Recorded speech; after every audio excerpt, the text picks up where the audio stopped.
are Burning Chariots of Tzeentch any good? This unit came up in comments as basically horribly niche, thanks to CA balancing. That's no longer the whole story. See, I've been asked to say up front if a unit is good, but this is a case where the why is of critical importance. This is an Exalted Flamer on a Flying Chariot, and that enhanced firing angle gives it a far narrower natural spread than normal use. But it has less ammo. It's just that now it has Firenadoes, and that makes a big positive difference, aside from single entity hunting.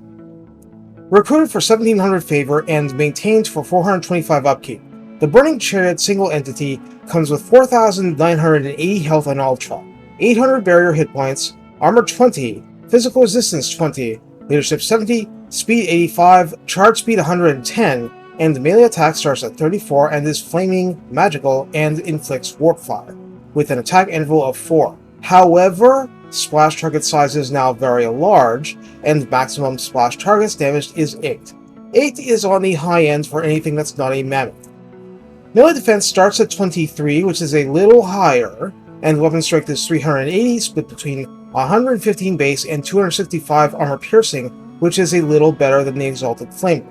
Charge bonus is 30, and mass is 1800, as in, greater than Volkmar on his War Altar of Sigma. Ammo is limited to 9, range is limited to 19, calibration distance is 60 to reflect the shorter range. Otherwise, for better and worse, the fire is identical to that of the Exalted Flamers. There are few added bits to this.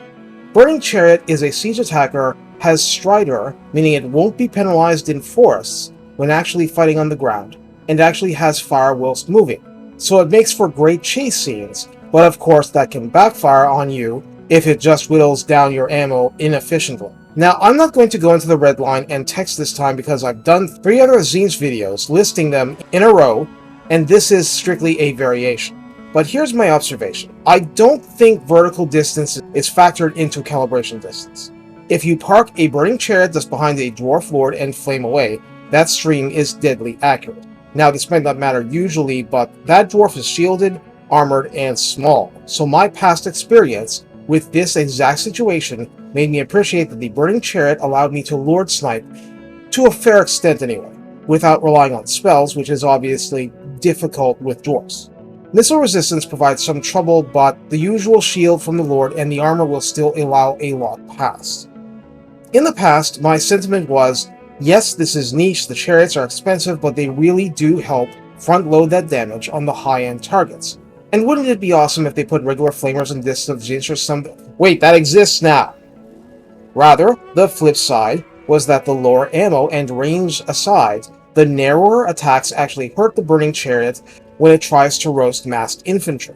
If you weren't targeting big things, you were wasting effort. At least until you're stuck trying to contribute in melee, where the Burning Chariots proved weirdly effective. They're big, disruptive, and do just enough damage to spread around the pain. And, of course, the warfare. Point is, that was my assessment before patch 4.2. The fire tornadoes help immensely to cover the gaps. In the first place, you can feel much better about sniping a lord in the middle of his own troops, because the tornadoes will hit the troops. More generally, if you're in a situation where you do not have better options, like High Elf Spearman on a wall or something, if you are so lucky and it's not Lothern Seaguard shooting you up, you will do much better at ripping them apart. Sadly, you can't do it for that long unless corruption is already through the roof, and even then you'll have your issues. But that's why the difference is that the Burning Chariot is actually semi-competent in melee. You still have to use a very light touch, but in practice the actual superpower of Warflame is to weaken armor and give a fire weakness that helps all your flaming attacks, even the melee ones. You could even argue it's a waste to use a Burning Chariot without a cultist rocking Kindle Flame. Point is, it's still a niche unit blah blah, but its utility has been expanded significantly, so you won't feel like it's wasted beating up on infantry or mass cavalry if that's the only option available to you. Sometimes it is. It's still a lot better with you controlling the engagement rather than being controlled by it, which is how I've lost a lot of Exalted Flamers over my early campaigns. See what works for you. Take care, and have fun showing that the chariot part isn't just for show. It really can toss infantry units around quite a bit.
you.